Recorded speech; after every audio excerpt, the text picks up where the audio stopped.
Managing director Sindh solid waste management board Zubair Ahmed Channa की जेर सदारत इजलास में Chinese company Gansu construction company के अहदेदारान ने शिरकत की। इस मौके पर executive director operation Tariq Nizamani, administrator Korangi Sajida Qazi, director operation Farid Maqsi के अलावा दीगर अफसरान भी मौजूद थे।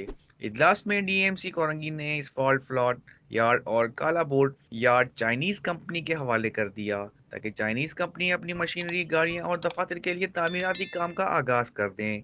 जिला कोरंगी में सफाई सुथराई का आगाज करने के सिलसिले में लाहेअमल मुरतब किया गया।